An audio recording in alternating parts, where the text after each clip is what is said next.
Hi hello friends, welcome back to my channel. നമുക്കിന്ന് പുതിയൊരു drama കണ്ടാലോ? ഇതും ഞാൻ ചെയ്ത ഒരു ഷോർട്ട് വീഡിയോയുടെ തന്നെ ഫുൾ വീഡിയോ ആണ്.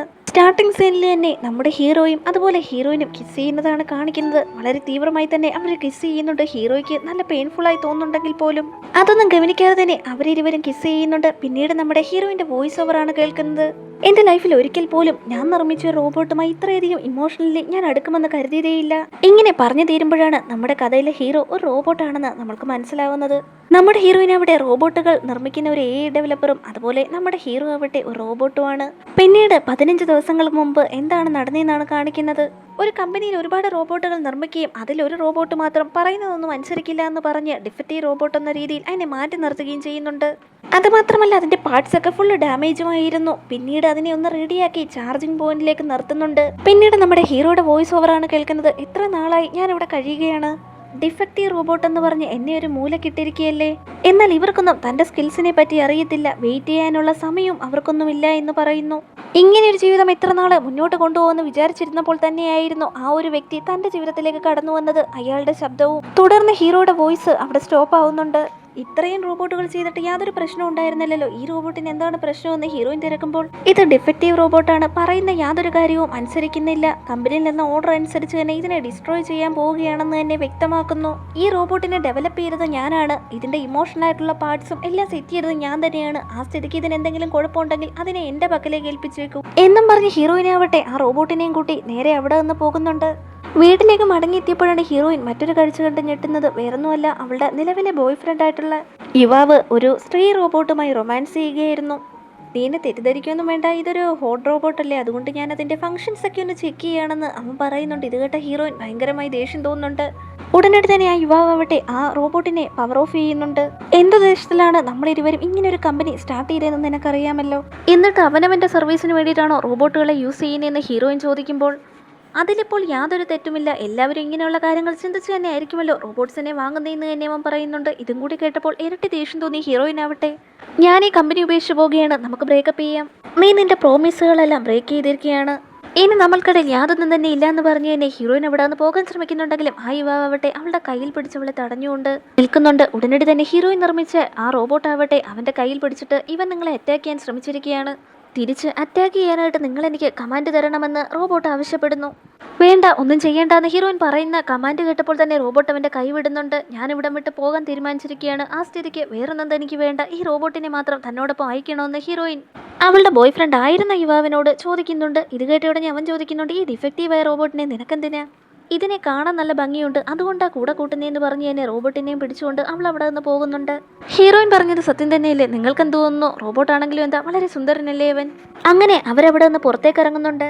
ഹീറോയിൻ ആവട്ടെ റോബോട്ടിന്റെ അടുത്ത് ഞാനാണ് നിന്റെ യൂസർ എന്ന് പറയുന്നുണ്ട്. ഓക്കെ, ഞാൻ നിന്നെ നോട്ട് ചെയ്യുകയാണ്. റോബോട്ട് അവളുടെ കയ്യിൽ പിടിച്ചിട്ട് തന്നെ അവളുടെ വിശദ വിവരങ്ങളും പറയുന്നുണ്ട്. നിന്റെ പേര് ലിയ എന്നല്ലേ, 30 വയസ്സ്, ലാംഗ്ലോയി ടെക്കിലാവട്ടെ AI ഡെവലപ്പറായിട്ട് വർക്ക് ചെയ്യുന്നു എന്നുള്ള കാര്യങ്ങളൊക്കെ അവൻ്റെ മെമ്മറിയിലേക്ക് അവൻ ഫീഡ് ചെയ്യുന്നുണ്ട്.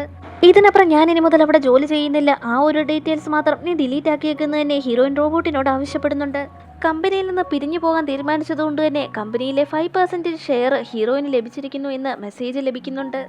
ആകാശത്തിലൂടെ പക്ഷികളൊക്കെ പറന്നു പോകുന്ന കണ്ടിട്ട് ഹീറോ അതിശയത്തോടെ തന്നെ നോക്കി നിൽക്കുന്നുണ്ട്. അവളോട് നന്ദി അറിയിക്കുന്നുണ്ട്. ഫസ്റ്റ് ടൈമാണ് ഞാൻ ഇങ്ങനെ ഒരു കാഴ്ച കാണുന്നതെന്ന്. ഇതിപ്പോൾ ഒക്ടോബർ അല്ലേ, ഡിസംബറിൽ ഈ സ്ഥലം വളരെ വൃത്തിയായിരിക്കുമെന്ന് അവൾ അറിയിക്കുന്നുണ്ട്. റോബോട്ട് ആവട്ടെ ഉടനടി തന്നെ കാൽക്കുലേറ്റ് ചെയ്ത് ഇനിയും 50 ദിവസങ്ങളുണ്ട് ഡിസംബറിന്, അന്ന് നമുക്ക് ഇരുവർക്കും ഒരുമിച്ച് വന്ന കാഴ്ച കാണാമെന്ന് പറയുന്നുണ്ട്. ഇത് കേട്ടപ്പോൾ തന്നെ അവളുടെ മനസ്സ് കഴിഞ്ഞുപോയ ചില കാര്യങ്ങളിലേക്ക് കടന്നു പോകുന്നുണ്ട്. റോബോട്ട് പറഞ്ഞതുപോലെ തന്നെ മറ്റൊരു വ്യക്തിയും ഹീറോയിനോട് ഈ വാക്കുകളൊക്കെ പറഞ്ഞിരുന്നു. കുറച്ച് മാറ്റിയാണെന്ന് മാത്രം, താൻ ജീവനോടെ ഉണ്ടെങ്കിൽ ഡിസംബറിൽ നമുക്ക് ഒരുമിച്ച് പോയി ആ കാഴ്ചകളൊക്കെ കാണാമെന്ന്. എന്തുകൊണ്ടാണ് ഈ റോബോട്ടിനെ കാണുമ്പോഴൊക്കെ അവന്റെ ഓർമ്മകൾ തന്നിലേക്ക് കടന്നു വരുന്നതെന്ന് അവൾ അത്ഭുതത്തോടെ തന്നെ വിചാരിക്കുകയും തുടർന്ന് അവളുടെ വീട്ടിലേക്ക് തന്നെ റോബോട്ടുമായി പോവുകയും ചെയ്യുന്നു. ഇതാണ് തൻ്റെ വീടെന്നും ഞാനാണ് നിന്റെ യൂസറെന്നും നിനക്ക് എന്തെങ്കിലും ആവശ്യമുണ്ടെങ്കിൽ എന്നോട് ചോദിക്കാമെന്നും ഹീറോയിൻ പറയുമ്പോൾ തന്നെ ഹീറോയുടെ അടുത്ത് നിന്ന് വിചിത്രമായൊരു സ്മെല്ല് അടിക്കുന്നുണ്ട്. എന്തുകൊണ്ടാണ് ഇത്രയും ബാഡ് സ്മെല്ല് നിന്റെ അടുത്ത് നിന്ന് വരുന്നതെന്ന് ഹീറോയിൻ തിരക്കുന്നുണ്ട്. എൻ്റെ സ്കിന്ന് ബയോണിക് മെറ്റീരിയൽ കൊണ്ടാണ് നിർമ്മിച്ചിരിക്കുന്നത്, റെഗുലറായി മെയിൻ്റെനൻസും ആവശ്യമുണ്ട്. ക്ഷമിക്കണമെന്ന് പറയുമ്പോൾ തന്നെ അവൻ ആലോചിക്കുകയും ചെയ്യുന്നുണ്ട്. തൻ്റെ ശരീരത്തിൽ ഒരുപാട് അഴുക്കുകൾ ഉണ്ടെന്ന് തോന്നുന്നു, താൻ ഇനി എന്ത് ചെയ്യുമെന്ന്. നീ ഫസ്റ്റ് കുളിച്ചിട്ട് വരാനായി ഹീറോയിൻ ആവശ്യപ്പെടുന്നുണ്ട്. എന്നാൽ ബാത്റൂമിലേക്ക് ചെന്ന് ഹീറോയ്ക്ക് അവിടെ എങ്ങനെ കുളിക്കണമെന്ന് പോലും അറിയില്ലായിരുന്നു. എന്താ പറ്റിയെന്ന് ഹീറോയിൻ തിരക്കുമ്പോൾ തനിക്ക് എങ്ങനെ കുളിക്കണമെന്ന് അറിയില്ല എന്ന് തന്നെ അവൻ വ്യക്തമാക്കുന്നു. ആദ്യം നീ ഡ്രസ്സൊക്കെ മാറ്റി, ഇത് ഷവർ ജെല്ലാണ്, ഇതെടുത്ത് യൂസ് ചെയ്തിട്ട് കുളിക്കണമെന്ന് അവൾ പറഞ്ഞുകൊണ്ടിരിക്കുമ്പോൾ തന്നെ ഹീറോ അവിടെ ഡ്രസ്സൊക്കെ മാറ്റി അവളുടെ അടുത്തേക്ക് വരുന്നുണ്ട്. നീ എന്തായി കാണിക്കുന്നത്? പൊതുജന മധ്യത്തിൽ നീ ഇങ്ങനെ ചെന്നാലുണ്ടല്ലോ ഹറാസ്മെന്റ് എന്നും പറഞ്ഞ് നിന്നെ പിടിച്ച് ജയിലിലിടുമെന്ന് തന്നെ ഹീറോയിൻ പറയുന്നുണ്ട്. ഇങ്ങനെയൊന്നും ഡ്രസ്സ് ചെയ്യാതെ ആരുടെയും മുമ്പിലേക്ക് വരരുത്, എപ്പോഴും ഡ്രസ്സ് ധരിച്ചു വേണം എല്ലാവരുടെയും മുൻപിലേക്ക് ചെല്ലാനെന്ന് അവൾ പറഞ്ഞു കൊടുക്കുന്നുണ്ട്. ഹീറോ കമാൻഡുകളൊക്കെ റിഫ്യൂസ് ചെയ്യുന്നതാണല്ലോ കമ്പനിയിൽ നിന്ന് അറിയാൻ സാധിച്ചത്. അതുകൊണ്ട് തന്നെ ഏത് തരത്തിലുള്ള കമാൻഡാണ് അവൻ റിഫ്യൂസ് ചെയ്യുന്നതെന്ന് അറിയാൻ വേണ്ടിയിട്ട് തന്നെ ഹീറോനാവട്ടെ അവൻ്റെ മുഖത്തുനിന്ന് തന്നെ താഴോട്ടൊക്കെ തൊട്ട് നോക്കുന്നുണ്ട്. പെട്ടെന്ന് തന്നെ അവൻ്റെ ടെമ്പറേച്ചർ ഹൈ ആവുന്നു. പെട്ടെന്ന് തന്നെ ഹീറോയിൻ്റെ കൈകൾ പിടിച്ചിട്ട് തന്നെ അവൻ ചോദിക്കുന്നുണ്ട്, എനിക്ക് എന്താണ് ഈ സംഭവിക്കുന്നത്? എൻ്റെ ടെമ്പറേച്ചറൊക്കെ വല്ലത് റൈസ് ആയതുപോലെ തോന്നുന്നു, ഒരു പക്ഷേ താൻ മരിച്ചു പോകുമോ എന്ന് പോലും അവളുടെ അടുത്ത് അവൻ ചോദിക്കുന്നുണ്ട്. അതിന് ഹീറോയിനാവട്ടെ, എന്തിനാ നിന്നെ ക്രിയേറ്റ് ചെയ്തതെന്ന് ഇതുവരെ നിനക്ക് മനസ്സിലായിട്ടില്ലേ? ഹ്യൂമൻസിന് സർവീസ് ചെയ്യാൻ വേണ്ടിയിട്ടാണ്, നീ തൊടുമ്പോൾ തന്നെ ഇങ്ങനെ സെൻസിറ്റീവ് ആയാൽ എങ്ങനെയാണെന്ന് ചോദിക്കുന്നു. ബോഡിയിൽ അമിതമായ ഹീറ്റ് ഉണ്ടായതുകൊണ്ട് തന്നെ ഹീറോ ആവട്ടെ ഉടനടി ഹീറോയിനെ കിസ് ചെയ്യാനായി പോകുന്നുണ്ട്. എന്നാൽ ഹീറോയിനാവട്ടെ അവൻ്റെ വായടിച്ചിട്ട് എന്നോട് ഇങ്ങനെയൊന്നും പെരുമാറരുത്, ഇതൊന്നും ശരിയല്ല എന്ന് പറഞ്ഞുകൊണ്ട് അവൻ്റെ കഴുത്തിലുള്ള കോളർ ബെൽറ്റ് മാറ്റിയിട്ട് മറ്റൊരെണ്ണം ഞാൻ തരാമെന്ന് പറഞ്ഞ് അവളവിടെ നിന്ന് പോകുന്നുണ്ട്. പിന്നീട് ഹീറോയിനാവട്ടെ അവളുടെ മെയിൽ ചെക്ക് ചെയ്ത് നോക്കുന്നുണ്ട്. കമ്പനിയിൽ നിന്നുള്ള 5% ഷെയർ ഹീറോയിൻ ഇതിനോടകം തന്നെ ലഭിച്ചല്ലോ, അതിനെ സംബന്ധിച്ചുള്ള മെയിലായിരുന്നു. ജോലിക്ക് ജോയിൻ ചെയ്യുന്നതിന് മുമ്പ് തന്നെ ഇങ്ങനൊരു കണ്ടീഷൻ വെച്ചതുകൊണ്ടാണ് ഇപ്പോൾ അവൾ പിരിഞ്ഞു വന്നപ്പോൾ പോലും അവൾക്ക് 5% ഷെയർ ലഭിച്ചത്. അവൾ എക്സ് ബോയ് ഫ്രണ്ടിനോട് ബ്രേക്കപ്പ് പറഞ്ഞിട്ട് കമ്പനിയിൽ നിന്ന് പിരിഞ്ഞു പോവുകയാണെന്ന് പറഞ്ഞിരുന്നല്ലോ, ഈ ഷെയറൊക്കെ നഷ്ടപ്പെടുമെന്ന് ഓർത്തിട്ട് തന്നെയാണ് അയാൾ വല്ലാതെ ഭയന്നിരുന്നത്. ഹീറോ ആവട്ടെ കുളിയൊക്കെ കഴിഞ്ഞ് ബാർഡ്രോബ് ധരിച്ചാണ് ഹീറോയിൻ്റെ അടുത്തേക്ക് വന്നത്. ഞാൻ നിനക്ക് കാഷ്വൽ വെയറൊക്കെ വാങ്ങി തന്നിട്ടുണ്ടല്ലോ, അതൊക്കെ എടുത്ത് ധരിക്കാനായി അവൾ ആവശ്യപ്പെടുന്നുണ്ട്. അതുമാത്രമല്ല ഞാനൊരു സർവീസ് റോബോട്ടല്ലേ, ആ സ്ഥിതിക്ക് ഞാൻ ഇങ്ങനെ വേഷം ധരിക്കുന്ന തന്നെയല്ലേ നല്ലേന്ന് പോലും അവൻ പറയുന്നുണ്ട്. തനിക്ക് നിന്റെ യാതൊരു സർവീസും ആവശ്യമില്ലാന്ന് ഹീറോയിനും ഉടനടി വ്യക്തമാക്കുന്നുണ്ട്. തൻ്റെ സർവീസിൻ്റെ ആവശ്യമൊന്നുമില്ലെങ്കിൽ പിന്നെ തന്നെ ഇവിടേക്ക് കൊണ്ടുവന്നേന്ന് തന്നെ അവൻ ചോദിക്കുന്നുണ്ട്. എനിക്കൊരു കമ്പാനിയൻ്റെ ആവശ്യമുണ്ട്, അതിനു വേണ്ടിയിട്ടാണ് നിന്നെ കൊണ്ടുവന്നത്. എനിക്ക് ഫ്രണ്ട്സ് എന്ന് പറയാനോ ഫാമിലി എന്ന് പറയാനോ ആരും തന്നെയില്ല. ജീവിതത്തിൽ ഇങ്ങനെ ഒറ്റപ്പെടൽ അനുഭവിച്ചപ്പോൾ ആരെങ്കിലും ഒരാൾ കൂടെ വേണമെന്ന് തോന്നി, അത്രയേ ഉള്ളൂ. അതുമാത്രമല്ല ഞാൻ വർക്ക് ചെയ്ത കമ്പനിയിൽ ആദ്യം സർവീസ് റോബോട്ടുകളെ തന്നെയാണ് അവർ നിർമ്മിച്ചുകൊണ്ടിരുന്നത്, പിന്നീട് അവർ റൂൾസ് എല്ലാം മാറ്റുകയായിരുന്നു. ഇപ്പോൾ അടുത്തിടെയായിട്ട് ഹോട്ടസ്റ്റ് ഗേൾ എന്ന് പറയുന്ന റോബോട്ടിനെയാണ് അവർ നിർമ്മിച്ചത്. അതാവട്ടെ ഇപ്പോൾ മാർക്കറ്റുകൾ പിടിച്ചെടുക്കിയിരിക്കുകയാണ്. അതുകൊണ്ട് തന്നെ കമ്പാനിയൻ റോബോട്ടുകളൊക്കെ മാറ്റി മറ്റൊരു തരത്തിലുള്ള സർവീസുകൾക്ക് വേണ്ടിയിട്ടാണ് റോബോട്ടുകളെ നിർമ്മിക്കുന്നതെന്ന് പറയുമ്പോൾ അതെന്തിനാണെന്ന് സംശയത്തോടെ തന്നെ ഹീറോ ചോദിക്കുന്നുണ്ട്. വളരെയധികം സത്യസന്ധവും അത്ഭുതകരമായ ലവ് നൽകുന്നതാണ് നിങ്ങളുടെ ജോലി എന്ന് തന്നെ ഹീറോയിൻ വ്യക്തമാക്കുന്നു. ഇത് കേട്ട ഹീറോവും ലവ്വോ എന്ന് ചോദിച്ചുകൊണ്ട് എല്ലാം മനസ്സിലായ രീതിയിൽ തന്നെ തലയാട്ടുന്നുണ്ട്. നിന്റെ കോർ ഫംഗ്ഷൻ നൽകിയിരിക്കുന്നത് കമ്പാനിയനായി നിൽക്കാൻ തന്നെയാണ്, പിന്നെ additional life extra service add ചെയ്യുന്നതാണ് ഈ ലവ് എന്ന് പറയുന്ന ഫംഗ്ഷനും എന്ന് അവൾ വ്യക്തമാക്കുന്നു. അതുകൊണ്ട് തന്നെ എന്നോട് എപ്പോഴും കമ്പാനിയനായി തന്നെ നീ ഇരുന്നോളാനും അവൾ പറയുന്നു. തുടർന്ന് അവൾ ഓൺലൈനിൽ നിന്ന് അവൻ ആവശ്യമായ ഡ്രസ്സുകൾ ഓർഡർ ചെയ്യുന്നുണ്ട്. അതെല്ലാം അവന് പാകവുമായിരുന്നു. ഈ ഡ്രസ്സ് എനിക്ക് വളരെ ഇഷ്ടമായി, ഈ വൈറ്റ് പിങ്ക് കോമ്പിനേഷൻ എനിക്ക് വളരെ ഇഷ്ടമാണ്. എന്നാൽ ഈ വൈറ്റിനോട് എനിക്ക് ഇത്രമാത്രം ഇഷ്ടം തോന്നുന്നത് എന്തുകൊണ്ടാണെന്ന് അറിയില്ല എന്ന് അവൾ പറയുമ്പോൾ എല്ലാം ഇഷ്ടപ്പെടുന്നതിന് പ്രത്യേകിച്ച് റീസൺ ഒന്നും കാണില്ല. എനിക്ക് നിന്നെ പോലെ വൈറ്റ് ഇഷ്ടമുള്ള ഒരാളെ അറിയാമെന്ന് തന്നെ ഹീറോയിനും പറയുന്നുണ്ട്. എന്താ നിങ്ങളുടെ ഫസ്റ്റ് ലവിനും വൈറ്റ് ഇഷ്ടമാണോ എന്ന് തന്നെ ഞൊടിയിടയിൽ ഹീറോ ചോദിക്കുന്നുണ്ട്. ഇത് കേട്ട് അവളൊന്ന് ഞെട്ടുന്നുണ്ട്. ഇവനിതൊക്കെ എങ്ങനെ മനസ്സിലായി? എന്തുകൊണ്ടായിരിക്കും ഇവൻ തന്നോട് അങ്ങനെ ഒരു ക്വസ്റ്റ്യൻ ചോദിച്ചെന്ന് വിചാരിച്ചുകൊണ്ട് തന്നെ അതെ എൻ്റെ ഫസ്റ്റ് ലവിനും വൈറ്റ് ഇഷ്ടമാണ്, അവനിപ്പോൾ ജീവനോടെ ഇല്ല എന്ന് പറഞ്ഞിട്ട് തന്നെ അവൾ അവിടെ നിന്ന് എഴുന്നേറ്റ് പോകുന്നു. ഹീറോയിനാവട്ടെ അന്നൊരു യുവാവിനെ ഓർമ്മിച്ചെടുത്തിരുന്നല്ലോ, ആ യുവാവ് ഹീറോയിൻ്റെ ഫസ്റ്റ് ലവ് ആയിരുന്നു. 8 വർഷങ്ങൾക്ക് മുമ്പ് ഒരു ആക്സിഡന്റിൽ ആ യുവാവ് മരിച്ചു പോവുകയും ഹീറോയിനും ആ യുവാവും ചേർന്നാണ് ഈ കമ്പനി സ്റ്റാർട്ട് ചെയ്തതും. അങ്ങനെ ഹീറോയിൻ അവൾ വർക്ക് ചെയ്തുകൊണ്ടിരുന്ന കമ്പനിയിൽ തന്നെ ഒരു ഡെവലപ്പറെ മീറ്റ് ചെയ്യുന്നുണ്ട്. അവൾ ആ ഡെവലപ്പറോട് ഹീറോയുടെ ഫിസിക്കൽ കണ്ടീഷനിൽ മാറ്റം വരുത്താൻ വേണ്ടി ഒരു ചിപ്പ് തയ്യാറാക്കി നൽകാൻ ആവശ്യപ്പെട്ടിട്ടുണ്ടായിരുന്നു. അതുമായി വന്നിരിക്കുകയായിരുന്നു അയാൾ. ഡിഫക്റ്റീവ് റോബോട്ട് ആയതുകൊണ്ട് തന്നെ മറ്റ് സ്കിൽസ് ഒന്നും അതിനെ അപ്ഗ്രേഡ് ചെയ്തിട്ടില്ല എന്ന യുവാവ് ഹീറോയിനോട് പറയുന്നുണ്ട്. ഉദാഹരണത്തിന് അവന് ഡ്രൈവ് ചെയ്യാനോ സ്വന്തമായി കുളിക്കാൻ പോലും അറിയില്ല എന്ന് പറയുമ്പോൾ ഹീറോയിൻ ചോദിക്കുന്നുണ്ട്, പിന്നെ ഈ ചുമ്മാ സംസാരിക്കാൻ മാത്രമേ അറിയത്തുള്ളൂ എന്ന്. അങ്ങനെ പറയാൻ പറ്റൂ, ഇനി മറ്റെന്തെങ്കിലും ഫംഗ്ഷൻസ് അതിനെ അപ്ഗ്രേഡ് ചെയ്യണമെങ്കിൽ ചെയ്യാവുന്നതേ ഉള്ളൂ എന്നും ആ യുവാവ് വ്യക്തമാക്കുന്നുണ്ട്. ശരി ഓക്കെ താങ്ക്സ് എന്ന് പറഞ്ഞ് തന്നെ ഹീറോയിൻ അവിടെ നിന്ന് എഴുന്നേറ്റ് പോകുമ്പോൾ, നീ ഇനി ഒരിക്കലും കമ്പനിയിലേക്ക് മടങ്ങി വരില്ലേ, നീ നിന്റെ ഫസ്റ്റ് ലവും ചേർന്ന് തന്നെയല്ലേ കമ്പനി തുടങ്ങിയത്, അവിടെ ഇങ്ങനെ ഉപേക്ഷിച്ച് പോകുന്നത് തെറ്റ് തന്നെയല്ലേ എന്ന് ചോദിക്കുന്നുണ്ട്. അവൻ പോയിട്ട് 8 വർഷം കഴിഞ്ഞിരിക്കുന്നു, ഇനി തന്നെ കൊണ്ടൊന്നും ചെയ്യാൻ സാധിക്കില്ല എന്ന് പറഞ്ഞിട്ട് തന്നെ അവളും അവിടെ നിന്ന് പോകുന്നുണ്ട്. നൈറ്റ് ആയപ്പോഴേക്കും ഹീറോയിനെ തിരക്കി ഹീറോ ഇരിക്കുന്നുണ്ട്. ഇതേസമയം രാവിലെ നടന്ന സന്ദർഭങ്ങളെല്ലാം അവൻ്റെ മനസ്സിലേക്ക് കടന്നു വരുന്നു. എന്തോ ശബ്ദം കേട്ടപ്പോൾ അവൾ വരികയായിരിക്കുമെന്ന് വിചാരിച്ചു തന്നെ അവൻ ധൃതിയിൽ വാതിൽ ചെന്ന് തുറക്കുന്നുണ്ട്. അവളാവട്ടെ അവന് വേണ്ടി കുറേ സാധനങ്ങൾ വാങ്ങിക്കൊണ്ടാണ് വന്നത്. അതൊക്കെ അവൻ്റെ കയ്യിലേക്ക് കൊടുത്തിട്ട് നിനക്കൊരു ജോലിയുണ്ട്, ബെഡ്റൂമിലേക്ക് വാ എന്ന് പറഞ്ഞ് അവനെ വിളിച്ചുകൊണ്ട് അവൾ അവിടുന്ന് ബെഡ്റൂമിലേക്ക് പോകുന്നുണ്ട്. അവൾക്ക് തൻ്റെ സർവീസ് ആവശ്യമാണെന്ന് കരുതിയ ഹീറോ ആവട്ടെ അവളുടെ അടുത്തേക്ക് ചെല്ലുന്നുണ്ടെങ്കിലും ഇതൊന്നും അല്ല തൻ്റെ ആവശ്യമെന്ന് പറഞ്ഞ് നിന്നെ അപ്ഗ്രേഡ് ചെയ്യാൻ പോവുകയാണെന്ന് പറഞ്ഞ് തന്നെ അവൻ്റെ കൈവെള്ളയിലേക്ക് ചിപ്പ് വെച്ചതിന് ശേഷം അവൻ്റെ ശരീരത്തിലേക്ക് അത് അപ്ലോഡ് ചെയ്യുന്നുണ്ട്. ഇപ്പോൾ അവൻ്റെ ബോഡി ടെമ്പറേച്ചറൊക്കെ നോർമൽ ആവുകയും ചെയ്യുന്നുണ്ട്. ഇപ്പോഴെല്ലാം ഓക്കെ എന്ന് പറഞ്ഞ് തന്നെ ഹീറോയിൻ അവിടെ നിന്ന് എഴുന്നേറ്റ് പോകാൻ ശ്രമിക്കുന്നുണ്ടെങ്കിലും നമ്മളൊന്നും ചെയ്യാൻ പോകുന്നില്ല എന്ന് ചോദിച്ച് അവനാവട്ടെ അവളെ പിടിച്ചു വെക്കുന്നുണ്ട്. ഇല്ല, യാതൊന്നും ചെയ്യാൻ പോകുന്നില്ല എന്ന് പറഞ്ഞുകൊണ്ട് തന്നെ അവൾ വിൻഡോയുടെ അടുത്തേക്ക് പോയി നിൽക്കുമ്പോൾ ഹീറോ ആവട്ടെ അവൻ്റെ കോട്ടൊക്കെ ധരിച്ചുകൊണ്ട് അവൾക്കും ഒരു കോട്ട് ധരിപ്പിച്ചു കൊടുക്കുന്നുണ്ട്. എല്ലാ റോബോട്ട്സിനും പേരുണ്ട്, തനിക്കും ഒരു പേര് നൽകാമോ എന്ന് അവൻ ചോദിക്കുന്നുണ്ട്. ശരി, നീ എൻ്റെ സർനെയിം എടുത്തോളൂ, നിന്റെ ഫസ്റ്റ് നെയിമായിട്ട് നോയ എന്ന് എടുത്താൽ മതി എന്നവൾ പറയുന്നുണ്ട്. ഹീറോയിൻ്റെ പേര് ലിയ എന്നാണ്, അതുകൊണ്ടാണ് അതിന് മാച്ചായി അവൾ നോയ എന്നുള്ള പേര് സെലക്ട് ചെയ്തത്. ഉടനടി തന്നെ അവനെ അവിടെ കൈകൾ നീട്ടി അവളുടെ കൈകൾ വെച്ചിട്ട് തൻ്റെ പേര് അതിലേക്ക് എൻ്റർ ചെയ്യാനായി ആവശ്യപ്പെടുന്നുണ്ട്. ഇത്ര ധൃതി എന്തിനാണെന്ന് ഹീറോയിൻ തിരക്കുന്നുമുണ്ട്. ഇല്ല, എനിക്ക് പേര് ഒരുപാട് ഇഷ്ടമായി, അതുകൊണ്ട് ഇപ്പോൾ തന്നെ എൻ്റർ ചെയ്തോളാനായിട്ട് അവൻ പറയുന്നുണ്ട്. അങ്ങനെ ഹീറോയുടെ പേര് എൻ്റർ ചെയ്യുന്നുണ്ട് അവൾ. പിന്നീട് ഹീറോയിൻ എഴുന്നേറ്റപ്പോൾ തന്നെ ചാർജിങ്ങിലായിരുന്ന ഹീറോയും അവളുടെ അടുത്തേക്ക് ഓടിയെത്തുന്നുണ്ട്. അവനങ്ങനെ നിൽക്കുന്ന കണ്ടപ്പോൾ തന്നെ അവൾക്ക് വല്ലാത്തൊരു ഫീലിംഗ് തോന്നുന്നുണ്ട്. വേറൊന്നും കൊണ്ടല്ല, അവന് വേണ്ടി ഒരു ബെഡ് അവൾ വാങ്ങി നൽകാമെന്ന് പറഞ്ഞാണെങ്കിൽ പോലും അതൊന്നും വേണ്ട, താനൊരു കോർണറിൽ തന്നെ അവൾക്ക് വേണ്ടിയിട്ടുള്ള ബെഡ് സെറ്റ് ചെയ്യുന്നിടത്ത് നിന്നോളാമെന്ന് അവൻ തന്നെയാണ് പറഞ്ഞത്. അവളുടെ അടുത്ത് ഗുഡ് മോർണിംഗ് ഒക്കെ പറഞ്ഞിട്ട് അവൾക്ക് വേണ്ടി ബ്രേക്ക്ഫാസ്റ്റ് കുക്ക് ചെയ്യാമെന്ന് പറഞ്ഞു തന്നെ അവൻ ഫ്രിഡ്ജ് ഓപ്പൺ ചെയ്ത് നോക്കുന്നുണ്ട്. എന്നാൽ അവന് വേണ്ടി കൊണ്ടുവന്ന ഇലക്ട്രോലൈറ്റ് വാട്ടർ മാത്രമേ അതിനകത്തുണ്ടായിരുന്നുള്ളൂ. ലിയ ആവട്ടെ അവൻ്റെ അടുത്തേക്ക് ഒന്ന് പറയുന്നുണ്ട്, ഞാൻ രാവിലെ വെള്ളം മാത്രമേ കുടിക്കൂ, ബ്രേക്ക്ഫാസ്റ്റ് ഒന്നും കഴിക്കാറില്ല. പെട്ടെന്നായിരുന്നു അവൻ്റെ കാലിൽ ചെരുപ്പില്ലാത്ത കാര്യം അവൾ ശ്രദ്ധിക്കുന്നത്. ഞാൻ നിനക്ക് ഓൺലൈൻ ഷോപ്പിങ്ങിനെ പറ്റിയൊക്കെ പറഞ്ഞു തരാം, നിനക്ക് ആവശ്യമുള്ള കാര്യങ്ങളെല്ലാം നീ തന്നെ വാങ്ങിച്ചോളാൻ അവൾ പറയുന്നുണ്ട്. അങ്ങനെ ഓൺലൈൻ ഷോപ്പിങ്ങിനെ കുറിച്ചൊക്കെ പഠിച്ച ഹീറോ ആവട്ടെ ഉടനടി തന്നെ വീട്ടിലേക്ക് ഫ്ലവേഴ്സും ഹീറോയിന് വേണ്ടി ആപ്പിൾസും ഒക്കെ ഓർഡർ ചെയ്ത് വരുത്തുന്നുണ്ട്. നിങ്ങൾ ഹ്യൂമൻസ് അല്ലേ, ബ്രേക്ക്ഫാസ്റ്റ് ഒന്നും ഒരിക്കലും സ്കിപ്പ് ചെയ്തുകൂടാ, വൈറ്റമിൻസ് ഒക്കെ ഒരുപാട് ഉള്ളിൽ ചെല്ലണമെന്ന് പറഞ്ഞു തന്നെ അവൻ ആപ്പിളൊക്കെ അവൾക്ക് കട്ട് ചെയ്ത് നൽകുന്നു. കൂടാതെ അവൾക്ക് ആപ്പിൾസ് ഇഷ്ടമാണോ എന്ന് അവൻ തിരക്കുന്നുണ്ട്. അതേ, ഇഷ്ടമാണ്. ഞാൻ ആദ്യമായി തയ്യാറാക്കിയത് ഫ്രൂട്ട്സ് പിക്ക് ചെയ്യുന്ന റോബോട്ടിനെയായിരുന്നു. കൊച്ചുകുട്ടികൾക്കത് വളരെയധികം ഉപകാരപ്രദമായിരുന്നു. അതിൻ്റെ ഫങ്ഷൻസ് നേരെയാവാൻ വേണ്ടി 6 മാസം താനൊരു ഫാമിലാണ് ചിലവഴിച്ചത്. അന്ന് രാവിലെയൊക്കെ ആപ്പിൾസാണ് താൻ കഴിച്ചിരുന്നത് എന്ന് പറഞ്ഞു തന്നെ അവൻ കയ്യിൽ കൊടുത്ത ആപ്പിൾ കുറച്ച് കഴിച്ചിട്ട് തന്നെ വേസ്റ്റ് ബിന്നിലേക്ക് ഇടുന്നുണ്ട്. ഇത് കണ്ട് ഹീറോ ആവട്ടെ ഒരു ആപ്പിളിൻ്റെ പർപ്പസ് കഴിഞ്ഞപ്പോൾ അതിനെ വേസ്റ്റ് ബിന്നിലേക്ക് കളഞ്ഞു. അതുപോലെ തന്നെയും ഇതുപോലെ പർപ്പസ് കഴിഞ്ഞാൽ വലിച്ചെറിയുമോ എന്ന് തന്നെ അവൻ ചെറിയ വിഷമത്തോടെ ചിന്തിക്കുന്നുണ്ട്. പിന്നീട് എപ്പോഴും അവനാവട്ടെ അവളെ ചുറ്റിപ്പറ്റി തന്നെയായിരുന്നു. എന്നാൽ പെട്ടെന്ന് തന്നെ അവളെ എഴുന്നേൽക്കുന്ന കണ്ടിട്ട് ഹീറോ ആവട്ടെ, നീ എവിടെ ഇരിക്കും, നിനക്ക് വേണ്ടി ഞാനൊരു കാര്യം കൊണ്ടു തരാമെന്ന് പറഞ്ഞു തന്നെ ജിഞ്ചർ ടീ അവൾക്ക് വേണ്ടി തയ്യാറാക്കി കൊണ്ട് നൽകുന്നുണ്ട്. നിനക്കിപ്പോൾ പീരിയഡ്സ് ടൈം അല്ലേ, അപ്പോൾ ജിഞ്ചർ ടീ കുടിക്കുന്നത് ഒരു ആശ്വാസമാവും. ഇപ്പോൾ നീ വളരെ വീക്കാണല്ലോ, അതുകൊണ്ട് ഈ സ്പെഷ്യൽ ടൈമിൽ പ്രത്യേകം ശ്രദ്ധിക്കണമെന്ന് തന്നെ അവൻ ഓർമ്മപ്പെടുത്തുന്നു. അവൻ ഈ കാര്യം പോലും ഇത്ര ശ്രദ്ധയോടെയാണ് വീക്ഷിച്ചിരിക്കുന്നതെന്ന് തന്നെ ഹീറോയിൻ അത്ഭുതത്തോടെ വിചാരിക്കുന്നുണ്ട്. അതേസമയം തന്നെ അവിടെ ഉണ്ടായിരുന്ന ബോക്സ് എടുത്തിട്ട് എന്താണെന്ന് ഹീറോ തിരക്കുന്നുണ്ട്. ഇത് ഇൻസ്റ്റന്റ് നൂഡിൽസ് ആണെന്നും താൻ ഡെയിലി കുക്ക് ചെയ്യാറില്ല എന്നും അവൾ വ്യക്തമാക്കുന്നുണ്ട്. അപ്പോഴേക്കും അവനവട്ടെ ചാടിക്കയറി പറയുന്നുണ്ട്, ഇനി മുതൽ ഇതൊന്നും വാങ്ങേണ്ട കാര്യമില്ല, എനിക്ക് ഒരുപാട് മീൽസ് പ്രിപ്പയർ ചെയ്യാൻ അറിയാം എന്നും പറഞ്ഞ് അവൻ ഓരോന്നും എണ്ണി എണ്ണി പറയുന്നുണ്ട്. ഇത് കേട്ട ഹീറോയിൻ ഷോക്കായി തന്നെ ആ ഡെവലപ്പർ പറഞ്ഞ കാര്യങ്ങൾ അവൾ ഓർത്തെടുക്കുന്നുണ്ട്. അവന് ബേസിക് സ്കില്ലൊന്നും അപ്ഡേറ്റ് ചെയ്തിട്ടില്ല എന്നുള്ള കാര്യം. തുടർന്ന് ഹീറോയിൻ അവനോട് ചോദിക്കുന്നുണ്ട്, ഈ സ്കിൽസ് ഒന്നും എൻ്റെ ഉള്ളിൽ അപ്ഡേറ്റ് ചെയ്തിട്ടില്ല, പിന്നെ എങ്ങനെ നിനക്കറിയാമെന്ന്. എന്നെ നിർമ്മിച്ച സമയത്ത് തന്നെ അതൊക്കെ ഇൻസ്റ്റാൾ ചെയ്തതാണെന്ന് തന്നെ അവൻ പറയുന്നുണ്ട്. നിർമ്മിച്ച സമയത്തോ, ഞങ്ങളതൊന്നും ചെയ്തില്ലല്ലോ, ഏത് ഇയറിലാണ് നിന്നെ നിർമ്മിച്ചതെന്ന് തന്നെ അവൾ ചോദിക്കുന്നുണ്ട്. അതിനെ പറ്റിയൊന്നും തനിക്കറിയില്ല എന്നവൻ പറയുന്നു. തുടർന്ന് ഹീറോയിൻ്റെ ഫോണിലേക്ക് അവളുടെ ഫ്രണ്ടിൻ്റെ ഒരു മെസ്സേജ് ലഭിക്കുന്നുണ്ട്.